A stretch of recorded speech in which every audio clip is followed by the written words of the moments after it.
Life not so easy breezy without LeBron and AD out there, is it? So, Antoine, how far do you think the Lakers fall in the standings with their two superstars sidelined? Well, unfortunately, they're gonna probably fall pretty far. They're gonna probably fall into that 7th and 8th seed. They don't have the same type of depth that they had last year.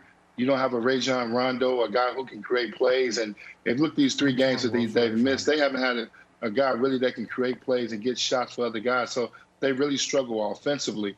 The schedule's not in their favor because now you get teams like Cleveland. They got Cleveland coming up, Sacramento, Orlando. Those 3 teams are in the mix of their 6 games. Those teams now are looking at the Lakers as now, we can beat them now. They're looking at them. So now you got these bad teams that are out there now believing that they can get a win now playing against you. So now these games become much harder. The Lakers are probably looking at an 8 to 9 game losing streak. And I don't know if they can stand with how long they can withstand without LeBron James or AD playing. They're going to probably force LeBron and AD to speed up their rehab process to get back on the court because they can really fall. They're only 4.5 games out of the 8th spot. This thing can get really ugly fast. I don't like what they make of their team. Too many guys on the Lakers are not playing well and not playing good basketball. So this could turn into a real disaster. So I do think they're going to, when LeBron plays again, they'll be the 7 seed. I also think the 7 seed is not going to be a problem because once LeBron comes back, I think they'll be able to move up to the 6 line. And even if they stay in the 7 line, they'd have to lose consecutive elimination games in order to not make the playoffs, and there's 0% chance of that happening with LeBron and AD back. But where I disagree with Antoine, or where I shouldn't even say I disagree, where I will be more concerned about how far they will fall is if Antoine's right about them losing to Cleveland, Orlando, and the Kings. The way I look at it, over the next month of basketball, there's 7 games the Lakers should have circled. Those 3 Antoine mentioned, and then in the next group, they have Toronto, which is a disaster right now, the Knicks, Charlotte, and Boston. Those 7 games, the 3 Antoine mentioned and the 4 I just mentioned, they've got to go at least 4-3 because against any good team, until one of their 2 stars is back, they can't win. They're not going to steal a win against Philly or Milwaukee or the Clippers, or they play back-to-back against the Mavs and back-to-back against the Jazz. They're not going to beat those teams. So I look at those 7 games and say, you got to go at least 4-3 against the bad teams. Hopefully for the Lakers, if you're a Lakers fan, 5-2.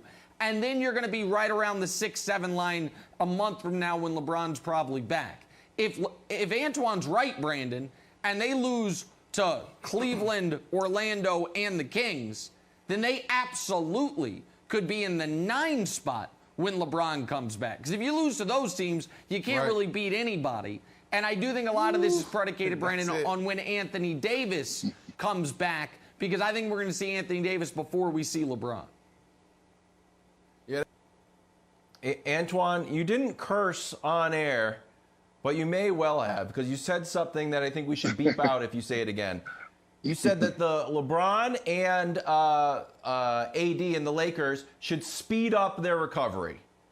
I think that is the worst idea imaginable. We know that LeBron, this is the 2nd major injury. We don't know the severity of it, but we know the guy doesn't get injured. So if he is injured, it must be pretty bad. And AD, when the word Achilles keeps getting mentioned over and over and over again, the idea that he would look at Kyle Kuzma and be like, I guess you guys really need me out there. I'm going to put my potentially career on the line here so we can avoid the play-in game, I think would be a disaster. How much pressure do you think there will be on LeBron and AD to speed up the recovery, which for the record I think is a horrible idea? Well, what happens is that the Lakers' goals are much different than most other teams. Their goal is to win a championship.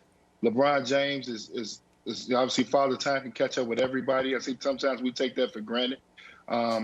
But he's trying to win now. We know he signed an extension, but, LeBron wants to get in the playoffs win. And I'm not worried about the Lakers as far as seeding, obviously, because the fans don't play a big part. So I'm concerned that they could fall 8, 7, 8, 9. And that's a tough haul to get back going because AD's got to get into some type of basketball shape. We know LeBron will come back ready. And that kind of forces, if you see your team as a competitor, as a player, and Brandon knows this as well, if you see your team struggling and not playing well, you want to rush your comeback. You want to get back out there. Of course. Who's going to keep that guy from saying, who's going to tell LeBron James, no, wait, we need you to wait another week. Let it heal a little bit longer. The competitor in him is going to want to come play. These guys are attending the games. They're on the road. They're in the locker room with those guys, and they want to be out there. Their goals is much different than a lot of other teams. Their goal is to win an NBA title. So you start to lose 7, 8, 9 games. Trust me, LeBron James and AD are going to press the envelope to get back on the floor. That's a good point. All right, let's move on. Talk some Draymond Green now. He made some waves yesterday on the Dubs Talk podcast. When he declared this, he said, quote, "I'm the best defender to ever play in the NBA. I'll put myself up against anyone." Twan, our resident truth teller, what'd you make of Dre's comments?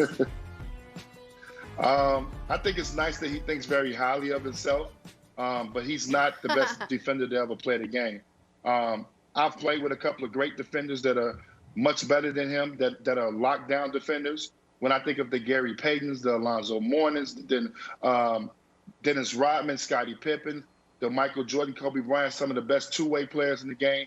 Then you got some guys that don't get a lot of recognition, but they're known for defense.